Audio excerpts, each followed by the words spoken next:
Singkat lebih tegas lagi, Paulus berkata, sia-sia kita menjadi orang Kristen kalau Kristus tidak dibangkitkan. Dan waktu itu terjadi, waktu kebangkitan terjadi, waktu semua orang percaya yang harus mengalami kebangkitan, sudah mengalami kebangkitan, maka maut akan dilenyapkan oleh Allah. Saya yakin kita semua tahu hari ini adalah hari yang istimewa buat kita orang-orang percaya, karena hari ini kita memperingati kebangkitan Tuhan kita Yesus Kristus dari kematian. Dia keluar dari kubur setelah 3 hari, saudaraku, dia dalam kubur setelah dia mati di atas kayu salib untuk menebus dosa kita, dan dia bangkit hari ini. Dia bangkit, saudaraku, 2000 tahun lalu, dan dia hidup sampai hari ini. Hidup kekal selama-lamanya. Dan saudara-saudara, hari ini saya ingin kita bersama-sama merenungkan satu pesan firman Tuhan tentang kebangkitan Tuhan Yesus. Dan saya ingin sampaikan ini dulu kepada saudara-saudara. Saya benar-benar minta perhatian saudara untuk firman Tuhan hari ini. Bukan karena saya, ya, tetapi saya minta saudara menghormati firman Tuhan ini dan saudara berdoa supaya apa yang saudara dengar hari ini, yang saudara mengerti dengan pikiran saudara, Roh Kudus hidupkan di dalam hati kita.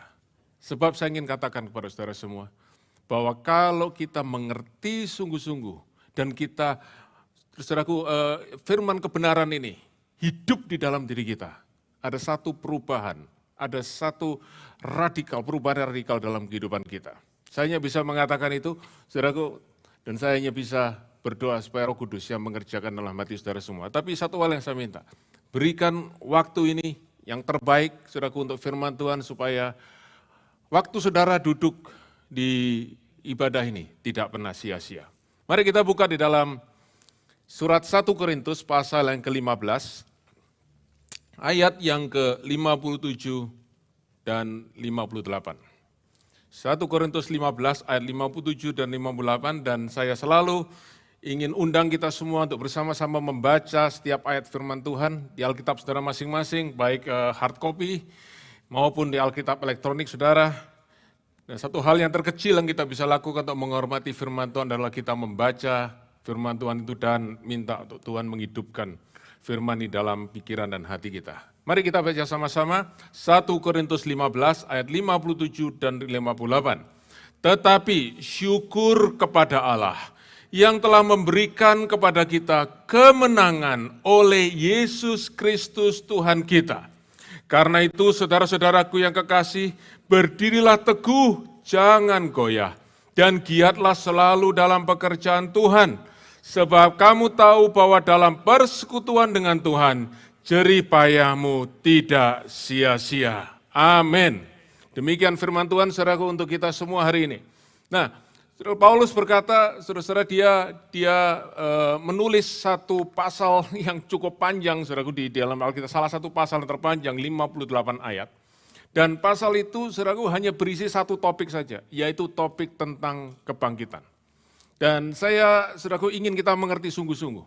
Paulus, saudaraku, inti daripada yang dia tulis 1 Korintus 15 adalah begini. Perhatikan, saudara. Dia berkata begini, kalau tidak ada kebangkitan, oke? Dan kalau tidak ada Kristus yang dibangkitkan, kalau Kristus tidak dibangkitkan, maka sia-sialah pemberitaan Injil dan sia-sialah iman percayamu. Dengan kata lain, Paulus berkata, sia-sia kita menjadi orang yang percaya kepada Kristus kalau Kristus tidak dibangkitkan. Kalau lebih, saudaraku, singkat lebih tegas lagi, Paulus berkata, sia-sia kita menjadi orang Kristen kalau Kristus tidak dibangkitkan. Tetapi saudara-saudara, yang saya ingin katakan adalah begini. Dari apa yang Paulus sampaikan, ada satu hal yang kita semua mesti perhatikan sungguh-sungguh. Yaitu kalau kita tidak mengerti tentang kebangkitan, dan kita tidak sungguh-sungguh menghidupi kebenaran kebangkitan, saya khawatir kita menjadi sia-sia, hidup kita sia-sia menjadi orang Kristen. Sebab saudaraku, yang membuat hidup kita ini berarti, membuat kita ini punya meaning, adalah kalau kita mengerti, mengalami dan menghidupi kebenaran akan kebangkitan itu. yang menjadi pengharapan yang kekal buat kita semua.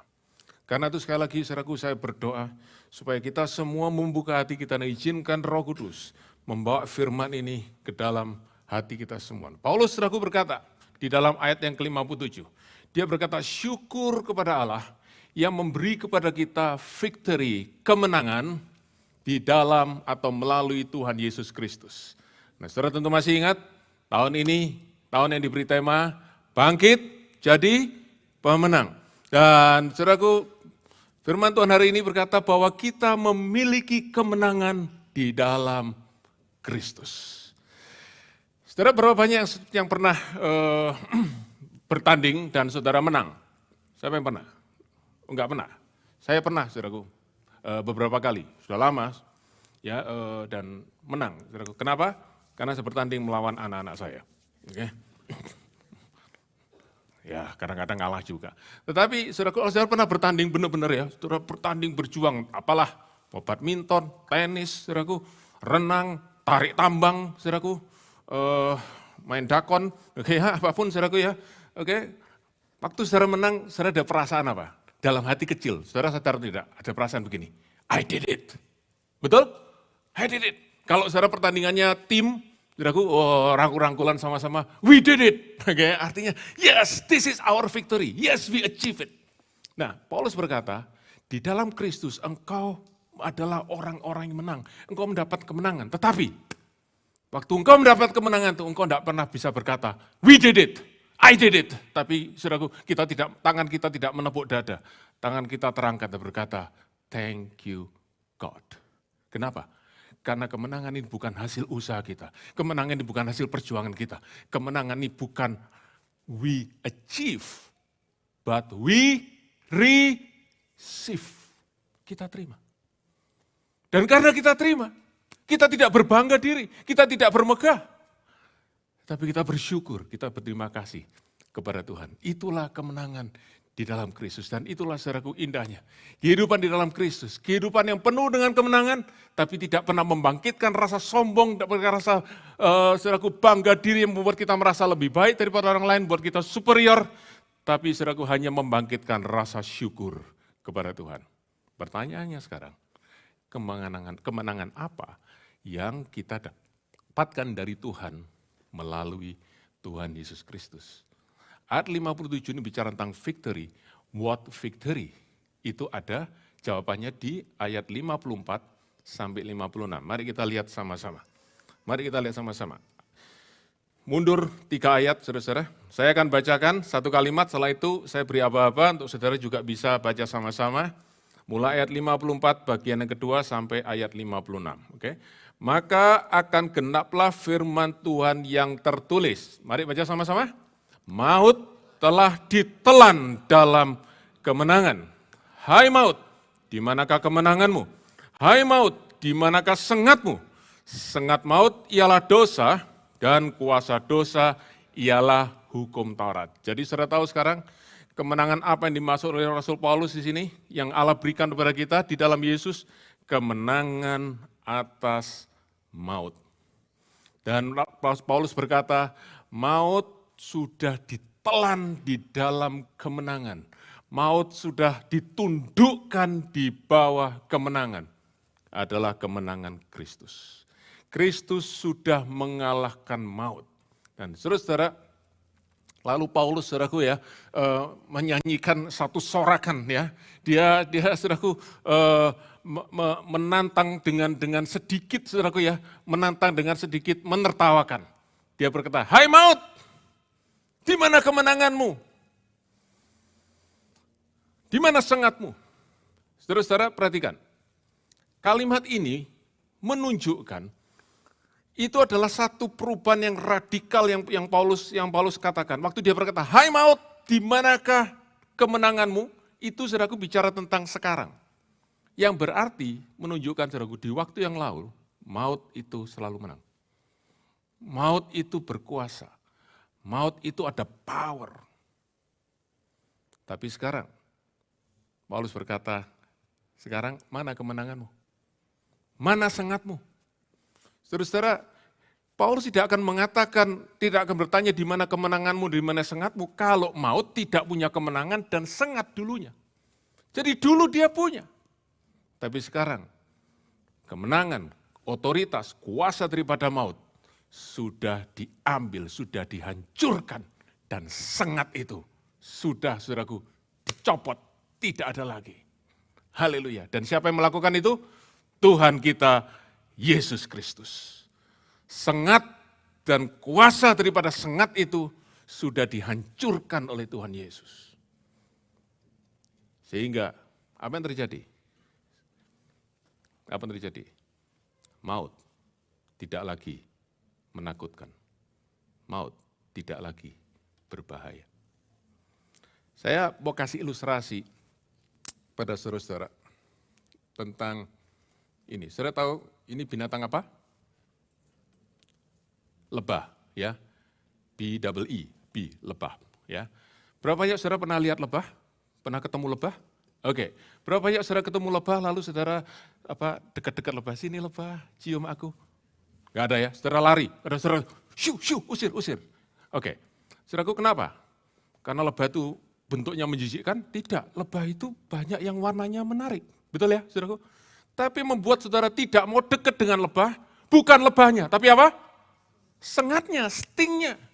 Kalau saudaraku sampai itu menyengat kita, wajah saudara yang cantik jadi tidak cantik lagi. Disengat lebah, saudaraku.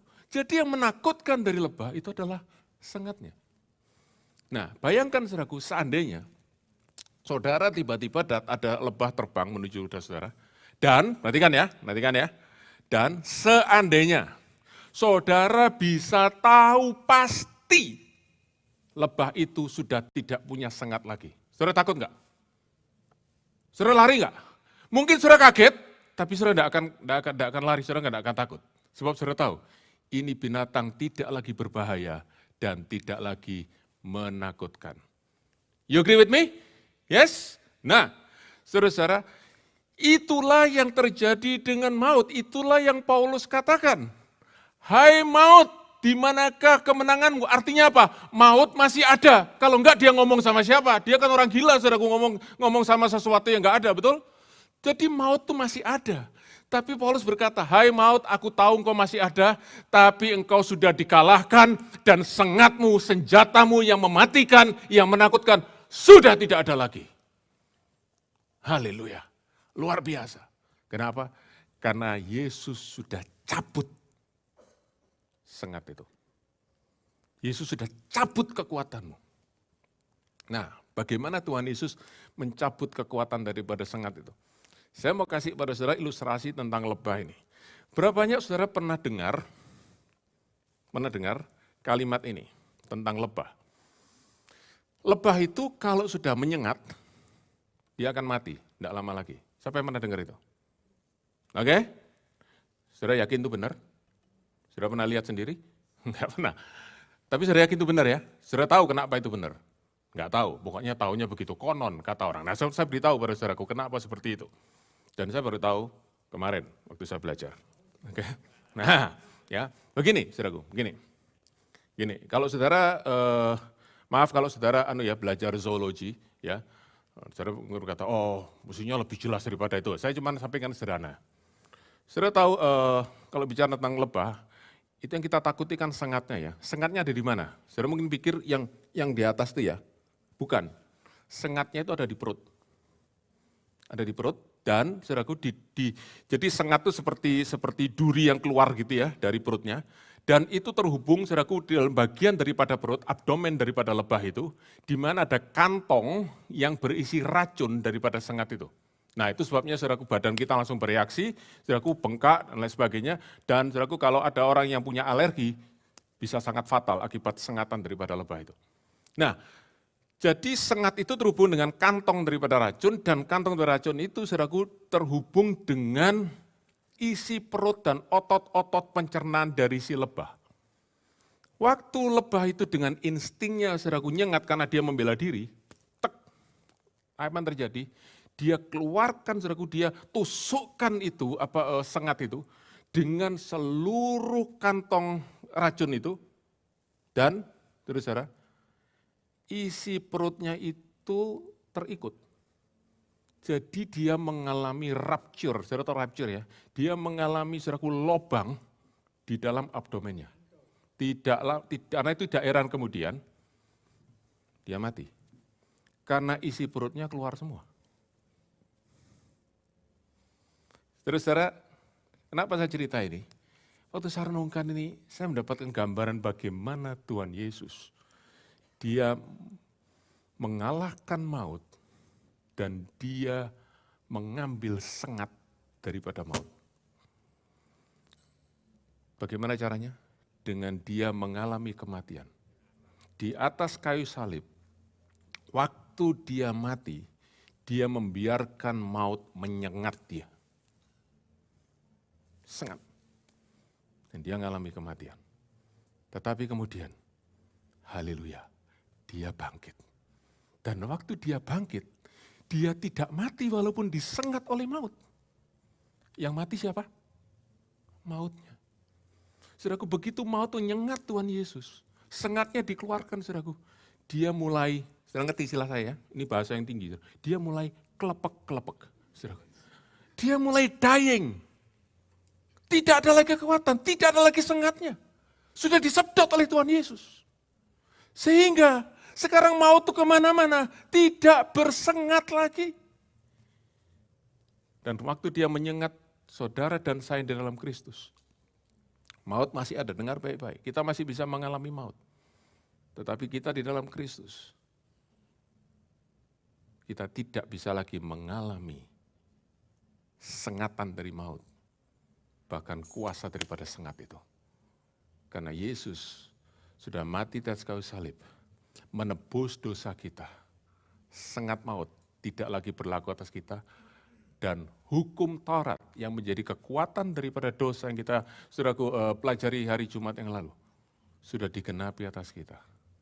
Maut bukan lagi menjadi tempat murka Allah atas kita, bukan lagi menjadi hukuman Allah atas kita. Maut menjadi tempat di mana Allah membawa kita masuk dalam kekekalan. Saudara, tentu ini tidak mudah untuk kita bisa mengerti, karena bagaimanapun juga, saudaraku, kalau bicara tentang maut, bicara tentang kematian, maka itu adalah sesuatu yang selalu membuat hati kita berat, tidak pernah bisa membuat hati kita tersenyum. Bahkan, saudaraku, beberapa orang berkata, hus, nggak boleh ya ngomong kematian ya, nggak boleh, saudaraku ya.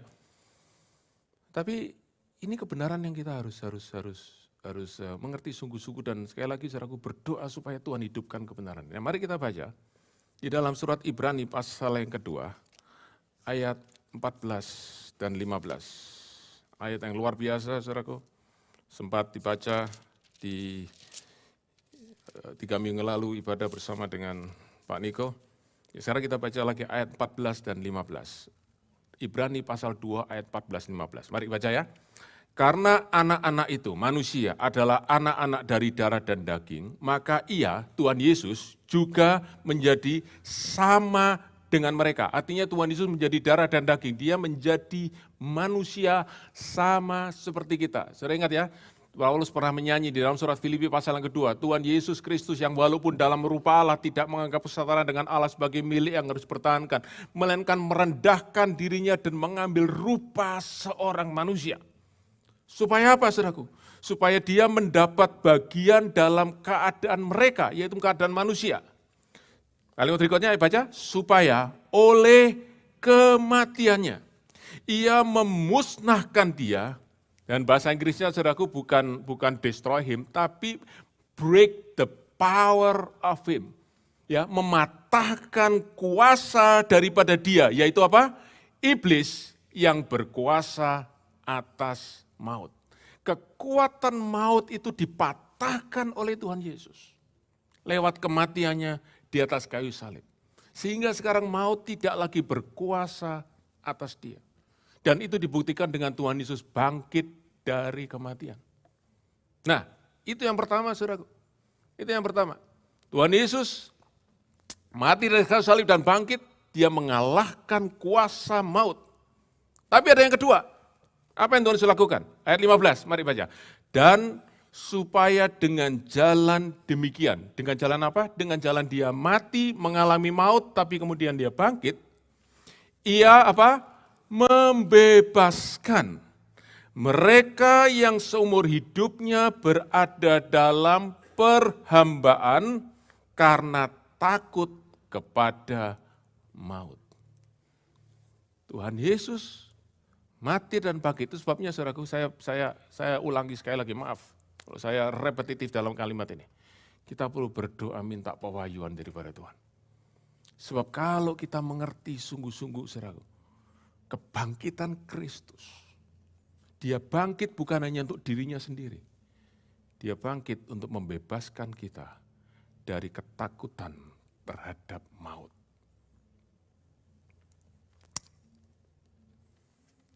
Saudara-saudara, seperti saya katakan tadi, sejak Tuhan Yesus bangkit dari kematian, maut itu seperti lebah yang sudah tidak lagi punya sengat. Dia tidak bisa mencelakai orang. Dan sama seperti dia tidak bisa lagi menguasai Tuhan Yesus, dia juga tidak bisa menguasai saudara dan saya yang percaya, yang ada di dalam Kristus. Karena itu maut, saudaraku, sekarang maut masih ada, ingat maut masih ada sampai hari ini. Tapi buat kita yang percaya, seperti saya katakan tadi, maut Tuhan pakai bukan lagi untuk menjalankan hukum atas dosa, tapi untuk membawa kita masuk di dalam kekekalan. Sampai nanti kita semua mengalami kebangkitan seperti kebangkitan Kristus. Dengan tubuh kemuliaan, tubuh yang baru, tubuh yang bebas dari segala kelemahan, bukan hanya kelemahan secara fisik, tapi juga kelemahan terhadap dosa. Dan waktu itu terjadi, waktu kebangkitan terjadi, waktu semua orang percaya yang harus mengalami kebangkitan, sudah mengalami kebangkitan, maka maut akan dilenyapkan oleh Allah. Tidak ada lagi maut. One day, death will be gone forever. Dulu, maut itu pertama kali datang karena dosa manusia yang mendapat murka Allah. Sejak Yesus mati dan bangkit, maut buat orang percaya adalah tempat untuk kita masuk dalam kekekalan. Tapi kalau kita nanti semua sudah dalam kekekalan, maut akan dilenyapkan selama-lamanya oleh Tuhan. Saudara-saudara, that is what the wonderful thing to know about the resurrection of Jesus. Nah, karena itu saudaraku, kalau kita mengerti ini, saudara-saudara, saya teringat ada, saya tidak bisa ya, tiba-tiba teringat. Ada seorang hamba Tuhan, abad ke-17, dia menulis satu tulisan yang saudaraku sulit dibaca karena bahasanya bahasa kuno abad 17. Saudaraku. Orang itu namanya John Owen. Dan dia menulis satu tulisan, dia beri judul yang sangat unik, tapi very, very sharp and very precise. Saudara bisa baca judulnya, The Death of Death in the Death of Christ. Kematian daripada kematian di dalam kematian Kristus. Kematian Kristus membunuh kematian sendiri. Maut yang dialami oleh Tuhan Yesus membinasakan maut. Yesus kita menang, hidup kekal, dan kita yang bersama dengan dia, kita yang di dalam Kristus, kita akan mengalami kebangkitan. Dan oleh sebab itu saudaraku, kalau saudara membaca di dalam Alkitab, saudara membaca contohnya surat-surat daripada Paulus, waktu dia tahu saat kematiannya sudah dekat, di 2 Timotius pasal 4, dia enggak meratap, dia enggak takut, saudaraku, tapi dia melihat dengan sorak kemenangan. Dia berkata, sebentar lagi aku terima mahkota kemuliaan. Saudaraku, dia justru melihat saudaraku maut sebagai saudaraku garis akhir di mana dia masuk dan dia terima mahkota itu. Maut adalah tempat di mana kemenangannya. Saudaraku, dia akan nikmati sungguh-sungguh dalam kekekalan. Maut tidak lagi menakutkan sebab dia tahu maut tidak bisa membinasakan orang yang percaya di dalam Kristus. Haleluya. Nah, kalau saudara mengerti ini, ayat 17 ini, ayat 57 ini, maka Paulus pesan di ayat 58 ada 2 pesan yang dia ingin sampaikan pada kita. Nomor 1, adalah karena itu, saudara-saudara. Kembali ya, 1 Korintus 15 ayat 58. Paulus berkata, karena itu, saudaraku. Karena apa? Karena kita sudah terima kemenangan daripada Tuhan Yesus atas maut. Karena itu, saudaraku, berdirilah teguh. Berdiri teguh, berdiri dengan kuat. Kalau kita bicara tentang kita bisa berdiri teguh, saudaraku, artinya enggak goyang, enggak sempoyongan, oke?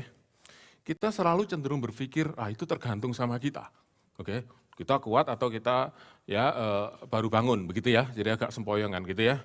Atau kita kurang makan gitu, jadi lemes gitu ya. Jadi ini membuat kita tidak bisa berdiri. No, tapi dengar baik-baik.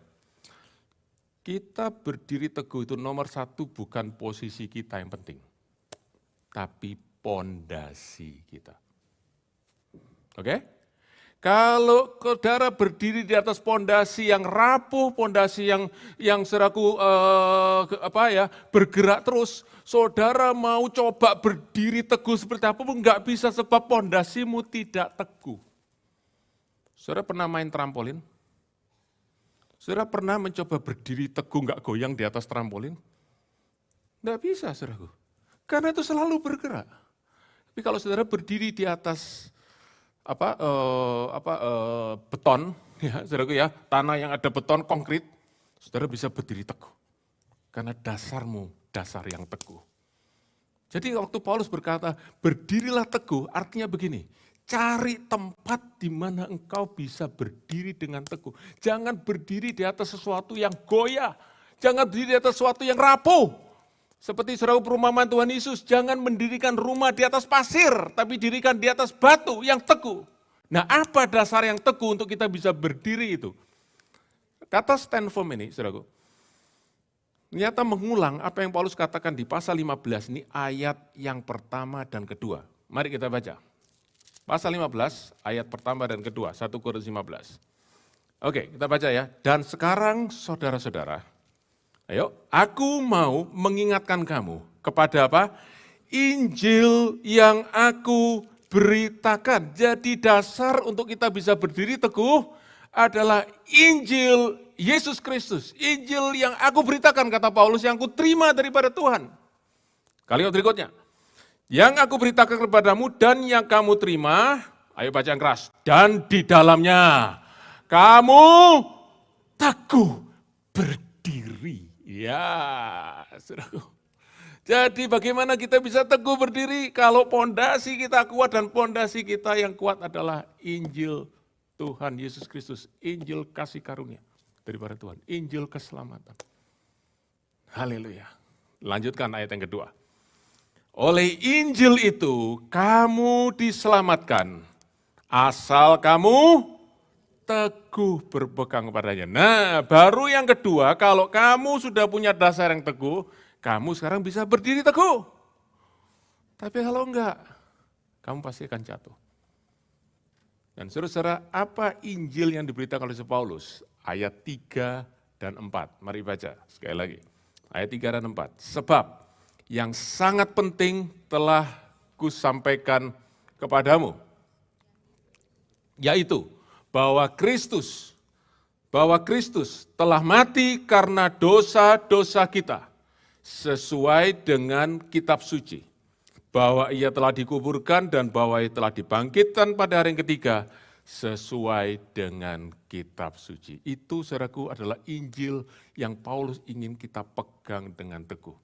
Kristus mati untuk dosa-dosa kita. Berarti apa? Dosa kita sudah dibayar lunas. Kita tidak perlu bayar lagi. Saudara tidak perlu puasa lagi untuk bayar dosamu. Engkau tidak perlu lakukan apa lagi yang lain. Yesus sudah bayar. Saudara, bahkan saya mau katakan ini kepada saudara ya. Saudara, bayangkan saja, dan saudara pasti senang bayangkan ini. I guarantee you will like to imagine this. Saudara pergi ke sebuah restoran yang cukup mahal. Nah, pasti kan mulai bayangkan kan? Benar kan? Oke, mulai bayangkan kan nama-nama restoran. Lalu saudara makan di situ, oke? Dan saudara tahu waktu saudara pesan, saudara sudah perkirakan, wah ini mahal harganya ini. Oke? Saudaraku, di restoran kan kita banyak begitu ya, makanya semangat, bayarnya lemes. Kan sering kali seperti itu. Oke. Nah, jadi waktu saudara bayar ke kasir, tiba-tiba kasirnya bilang begini, oh sudah dibayar sama orang itu. Saudara lihat orang mana? Dari jauh saudara lihat ada orang meninggalkan restoran, saudara tahu itu teman saudara. Apa yang saudara katakan? Ngapain dia bayar-bayar? Ada yang begitu? Ya toh? Saudara pasti bilang, syukur, thank you ya. Betul ya? Ada enggak saudara yang berkata gini, oh saya dibayarin sama dia. Ya enggak enak lah kalau bayarin semua ini nih. Saudara bilang sama kasirnya, aku bayar juga lah ya. Loh, sudah bayar lunas Pak? Enggak, tapi kamu mesti bayar. Loh, sudah Pak, ini 400 sekian dolar sudah dibayar semua Pak. Ya, tapi aku mesti bayar lah, $10 aku tambahin. Sudah tahu? Mungkin kasirnya bingung, tapi sudah tahu enggak? That is an insult to your friend. Itu saudara menghina teman saudara. Saudara tidak menghargai. Saudara berkata, enggak bisa kalau dibayarin semua. Aku harus ada andil sedikit. Dan banyak saudaraku kita seperti itu.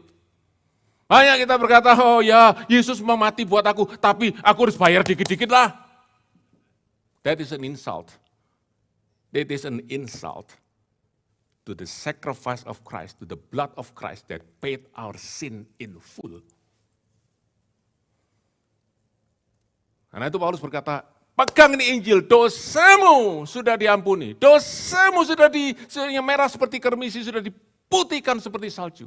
Tapi bukan hanya itu.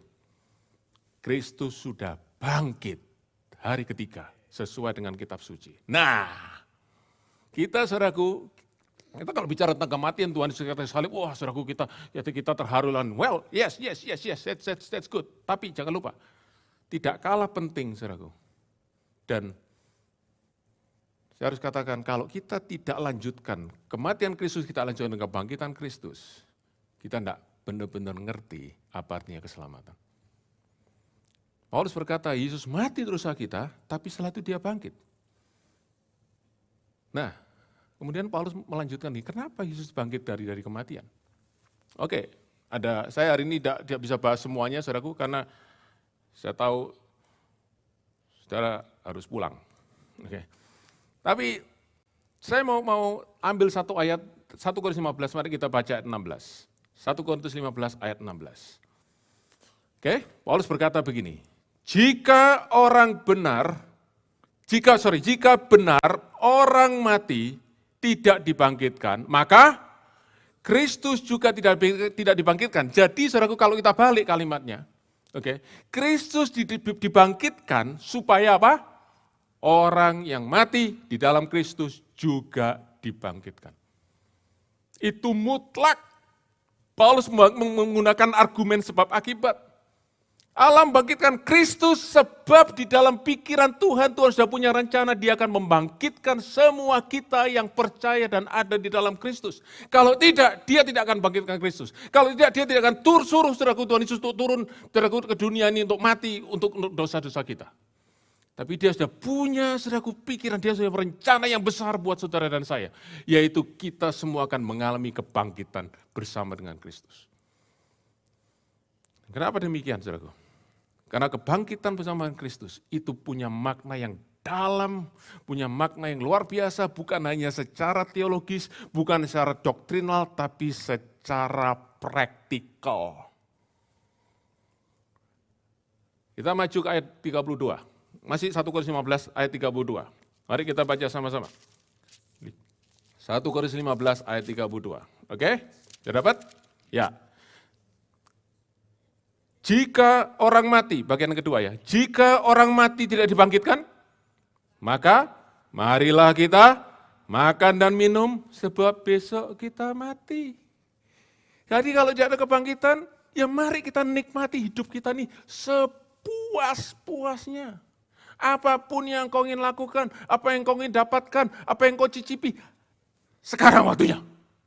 Sebab tidak ada lagi kesempatan kedua. Saudara kenal istilah FOMO, F-O-M-O? Katakan sama-sama apa kepanjangannya? Fear of missing out. Takut kehilangan kesempatan. Kesempatan satu kali lewat. Lenyap selamanya. Karena itu ambil kesempatan. Engkau menikmati, engkau mau enjoy life, now is the time. Karena itu saudaraku, hidupmu yang terbaik ya sekarang ini. Get your best life now. Otherwise, FOMO. Kau akan hilangan. Tapi saudaraku, kalau kita tahu ada kebangkitan, kalau kita tahu ada resurrection, maka kita tidak akan mengalami FOMO. Karena kita tahu, hidup kita masih akan terus berlanjut. Bahkan kita akan mendapatkan yang lebih baik. Yang kita kehilangan di sini, tidak ada artinya dengan apa yang kita dapatkan di dalam kekekalan. What we miss out in this life is nothing, it's so small compared to what we get in the eternity. Tidak ada istilah FOMO buat saudara dan saya di dalam Kristus. Yang tahu kebangkitan. Nah, itu yang Paulus katakan. Itu yang Paulus katakan. Dan seperti saya katakan tadi juga, bahwa pengertian kita tentang kebangkitan, itu akan menentukan tujuan hidup kita. Menentukan cita-cita hidup kita. Menentukan keinginan-keinginan kita. Menentukan decision kita. Menentukan perencanaan-perencanaan kita. Apakah kita semua fokuskan untuk here and now. Atau kita melihat jauh ke depan. That is because of resurrection. Kehidupan orang Kristen. Yang semua bilang, oh aku percaya sudah bangkit. Tapi seberapa banyak orang Kristen yang sungguh-sungguh menghidupi, living in the resurrection. Their life will be different. Their life will be different. Dan itu sebabnya Paulus berkata, anak-anakku, pada jemaat Korintus, berdirilah teguh atas Injil dan jangan mau digoyah. Kenapa? Ada orang-orang yang ingin menggoyah orang-orang Kristen di Korintus. Siapa mereka? Pastilah orang-orang yang tidak percaya akan kebangkitan. Orang yang percaya, hei ngapain? Ngapain kamu hidup menurut perintah Tuhan? Ngapain kamu hidup kudus? Ngapain kamu berhenti berbuat yang seperti ini? Enjoy life man, enjoy life. Life is only once. You don't do this, you will miss it forever. Nah, Paulus selalu pesankan di ayat 33, pasal 15. Dia berkata hati-hati ya, pergaulan yang buruk merusak kebiasaan yang baik. Saudara, ayat ini sering diambil out of context, yang tidak salah. Artinya ini berlaku generik. Kalau saudara bergaul dengan orang yang tidak baik, saudara bisa ikut saudaraku, kebiasaan mereka. Tetapi dalam konteks spesifik, ini bicara siapa ke pergaulan yang buruk itu, adalah orang-orang yang mempengaruhi kita. Sehingga kita hanya berfokus pada hidup yang sekarang dan di sini saja. Yang hidup kita tidak lagi punya visi dan warna kebangkitan. Kita tidak bisa melihat ke depan lebih. Kita tidak bisa lihat lebih jauh dari lubang kubur. Kita selalu melihat death is the finality. Tapi kalau kita bisa lihat itu, Paulus berkata, jangan kau digeser. Sebab your life is everlasting. Hidupmu adalah kekal. Haleluya. Saudara-saudara, karena itu pesan yang pertama dari Paulus. Pegang erat-erat Injil itu. Jangan kau mau digeser, ingat Yesus sudah mati dan bangkit. Dan dia bukan hanya mati dan bangkit untuk dirimu sendiri, tapi untuk kita semua. Saudara-saudara, saya hanya ingin berdoa supaya kita melihat kalau kita merayakan kebangkitan Tuhan Yesus, kita tuh bukan hanya merayakan tentang dia, tapi itu juga perayaan kita. Saya selalu pakai ilustrasi ini ya. Saudara pernah punya teman yang datang pada saudara atau telepon saudara dengan suara yang begitu gembira. Hey, I want to tell you. What? I have a good news. What's the good news? You know what? I got a new job and my salary is increased double. Don't you feel happy? Jawabmu apa? Kamu seneng, aku senep. Ya kamu naik gaji 2 kali lipat, aku enggak. Kamu seneng-seneng sendiri. Oke? Saudaraku, itu celebrasinya dia itu enggak ada efek buat kita. Tapi kalau ada seorang ayah, dia pulang ke rumah, dia kumpulkan keluarganya. Lalu kata, hey, I have a news for you. Gajiku baru naik 2 kali lipat. Itu saudaraku istri dan anak-anak, terutama istri. Kayak itu akan langsung bersorak, hore! Kenapa saudaraku, kenapa? Karena ayah suami yang gajinya naik 2 kali lipat, dia tidak akan menikmati sendiri, tapi istri dan anak-anaknya ikut menikmati. Yang setuju katakan amin. Yang beriman katakan amin juga.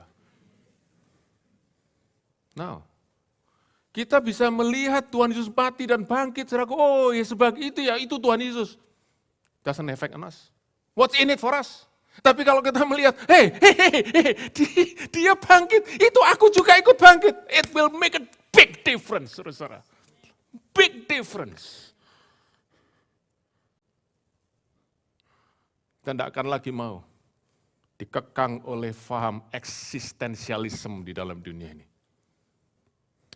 Yang ada, itu hanya yang bisa dilihat. Yang nggak bisa dilihat, nggak ada. Uang bisa dilihat, ada. Rumah bagus, ada. Karir, ada. Nama besar, ada. Itu bisa dilihat, itu yang ada.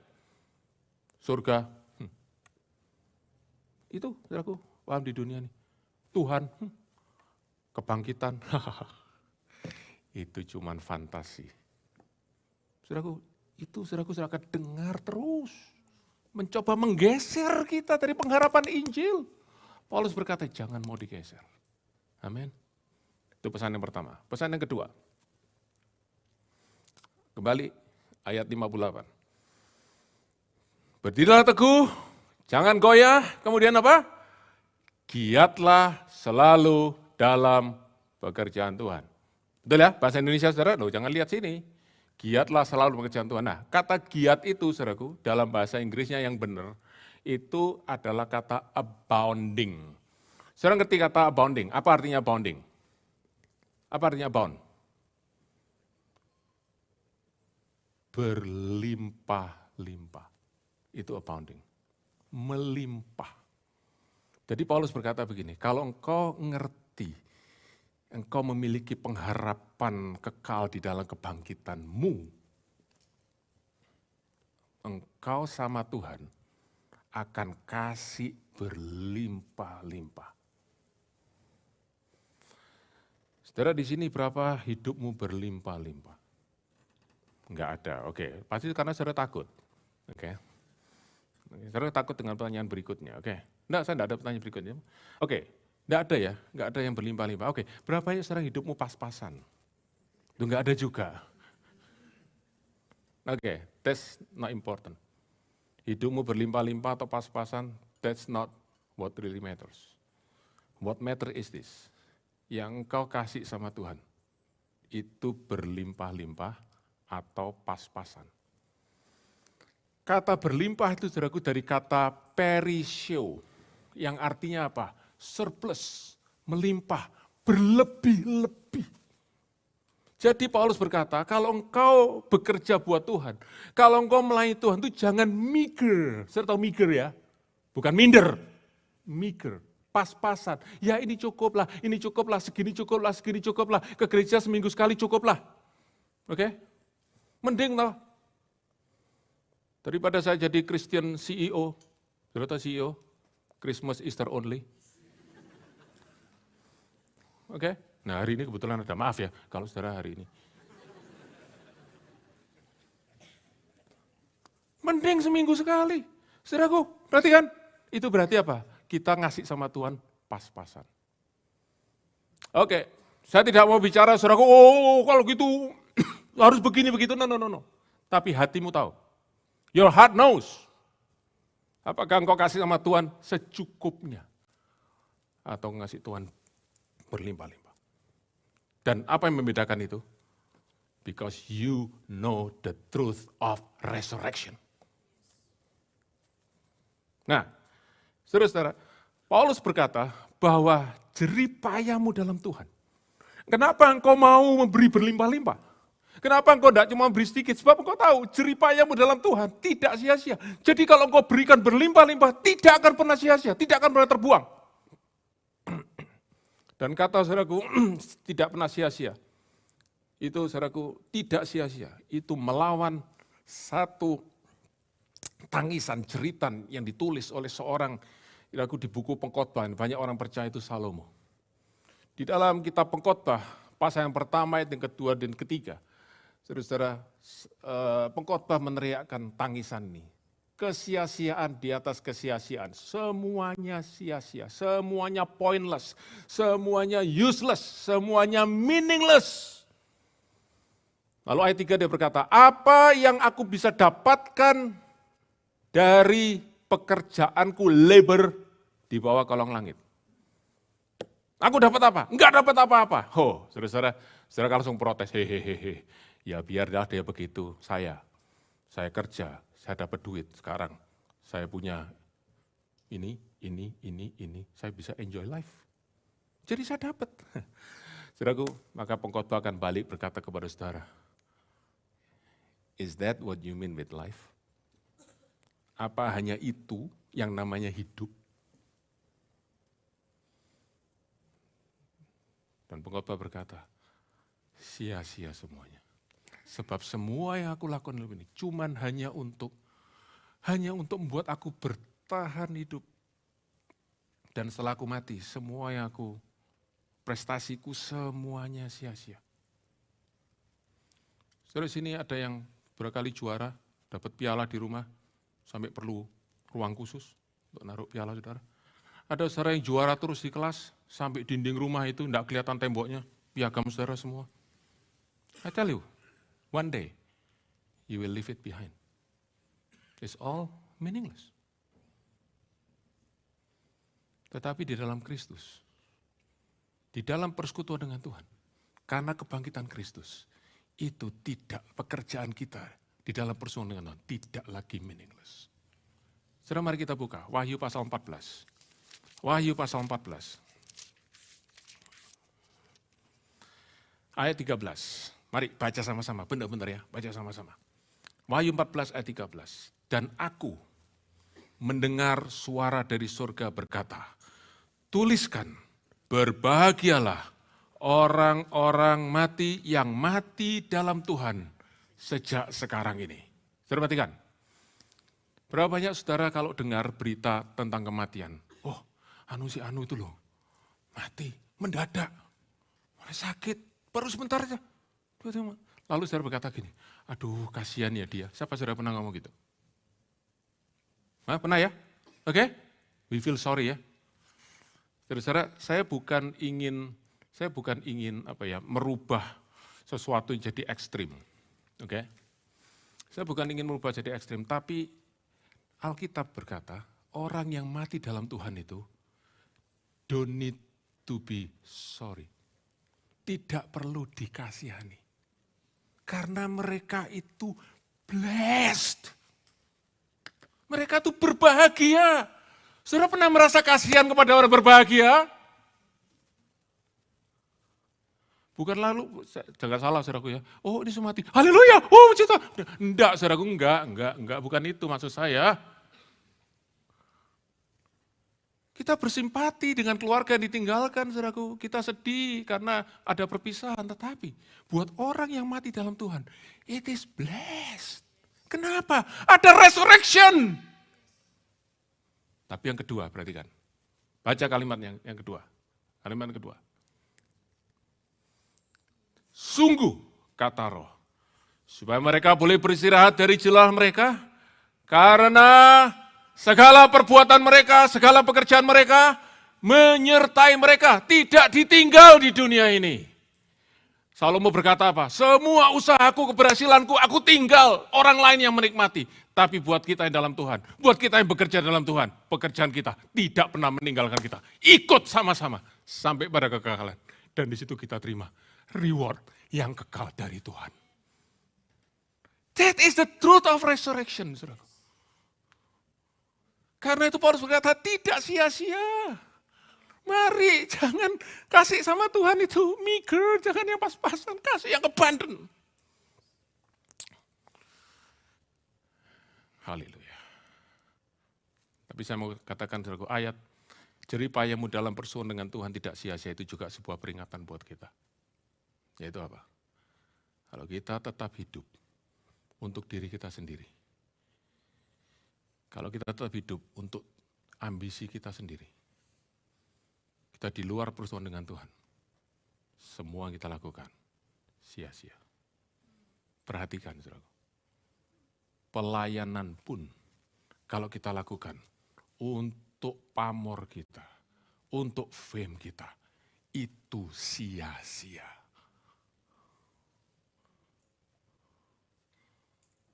Biarlah tidak ada satu pun dari kita yang Tuhan lihat dan pada akhirnya berkata, hai kamu orang yang bodoh, kalau malam ini nyawamu diambil, untuk siapa semua yang kau sudah lakukan?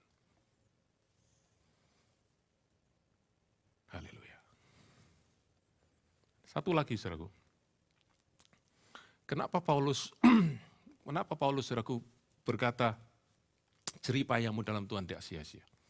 Dia ingin mendorong kepada jemaat di Korintus untuk mereka terus melayani Tuhan dengan berjerih lelah. Ya, pakai kata kopos, saudaraku ya. Kopos itu bukan hanya bekerja, tapi bekerja sungguh-sungguh sampai saudaraku rasa lelah, fatigue. Paulus berkata, kenapa? Karena ngasih yang banyak sama Tuhan. Kalau ngasih sedikit-sedikit tidak pernah rasa lelah. Oke, santai, oke, lebihnya aja buat Tuhan, oke? Tapi Paulus berkata, kasih yang banyak sama Tuhan. Supaya apa? Supaya kamu tahu, hidupmu ini berarti tidak pernah sia-sia. Tetapi, Paulus berkata begini, kenapa dia katakan jerih payamu dalam Tuhan tidak sia-sia? Karena kamu bisa melihat, sepertinya jerih payamu sia-sia. Saya bicara kepada saudara yang melayani Tuhan. Saudara yang melayani Tuhan baik di dalam gedung gereja maupun di luar gedung gereja. Kadang-kadang kita bisa melihat, saya sudah berusaha, saya sudah berdoa untuk teman saya supaya dia selamatkan. Saya sudah menginjilin dia, tapi dia belum mau bertobat, sia-sia. Perhatikan. Kalau kita mengerti kebangkitan, tidak ada satupun yang kita lakukan sia-sia. Ada ketua kul di sini, gembala-gembala kul leaders. Mungkin saudara rasa capek, aduh aku dari dulu gembalakan ya gini-gini terus. Oke, aduh ini kelihatannya susah sekali, kelihatannya tidak ada perubahan. Dengar baik-baik, tidak ada yang sia-sia di dalam setiap apa yang kita lakukan dengan Tuhan. Haleluya. Kelihatannya sia-sia, tapi Tuhan lihat itu. Dan Tuhan berkata, your works will follow you until eternity. Bagian yang terakhir. Saudara lega mendengar ini? Oke, I hope. Dan dengar saudaraku bagian terakhir ini, saya harus minta maaf kalau saya jadi emosional. Because this is truly emotional. Saudara, perhatikan sekali lagi kata abounding. Kata abounding itu artinya berlimpah dari kata perisio. Ya. Rasul Paulus berkata, berikan kepada Tuhan, bekerja buat Tuhan, apapun juga engkau lakukan untuk Tuhan, berlimpah-limpah untuk Tuhan. Dan hatimu tahu, di mana prioritas Tuhan dalam hidupmu. Oke? Karena itu berikan yang terbaik buat Tuhan, berlimpah buat Tuhan. Perisio. Apa saudaraku yang bisa memotivasi kita untuk lakukan ini? Saya baca terakhir, benar-benar ayat terakhir. Mari baca Roma pasal 5 ayat 20. Roma pasal 5 ayat 20. Oke, saya bacakan dulu kalimat pertama, nanti kalimat terakhir saya lanjutkan. Tetapi hukum Taurat ditambahkan, supaya pelanggaran menjadi semakin banyak. Dan, ayo baca sama-sama kalimat terakhir. Dan di mana dosa bertambah banyak, di sana kasih karunia menjadi berlimpah-limpah. Nah, saudaraku bahasa Indonesia berkata kasih karunia berlimpah-limpah. Itu kasih karunia dari siapa? Kasih karunia dari Tuhan buat kita, berlimpah-limpah. Nah, apa bahasa Inggrisnya saudaraku berlimpah-limpah? Ternyata bukan hanya abounded, tapi abounded all the more. Ini dari bahasa Yunani, hyperperiseo. Kenapa saya jajarkan dua ini supaya saudara ingat. Apa arti kata perisio tadi? Berlimpah-limpah. Tapi Kasih karunia, perhatikan. Paulus minta, kamu kalau kasih sama Tuhan, bekerja buat Tuhan. Bekerja dengan periseo, berlimpah-limpah. Tapi, kamu mesti ingat apa yang Tuhan lakukan buat kamu. Yang Tuhan lakukan buat kamu bukan periseo, tapi hiper periseo. Berlimpah, tapi hiper. Hiper itu apa, saudaraku? Super. Saudara bilang, oh, anak itu hiperaktif. Artinya, aktifnya banget. Jadi kalau hiperperisio, artinya kalau perisio itu artinya berlimpah-limpah. Hiperperisio artinya, dengar baik-baik, berlimpah, limpah, limpah, limpah, limpah, limpah, limpah. Saya ngomong limpah berapa kali? 7 kali toh? Sempurna. Haleluya. Itu saudaraku, itu kasih karunia daripada Tuhan. Oh, saya hanya bisa berdoa saudaraku. Saya hanya bisa berdoa. If you know this, if you know the super abundance grace of God. Saudara kasih sama Tuhan, saya berkata, Tuhan abundance seberapapun yang aku bisa kasih sama engkau. Tidak pernah sebanding dengan apa yang kau kasih sama aku. Terlalu berlimpah, terlalu berlimpah. The grace of God is so super abundant, hyper periseo. Mari bangkit diri sama-sama.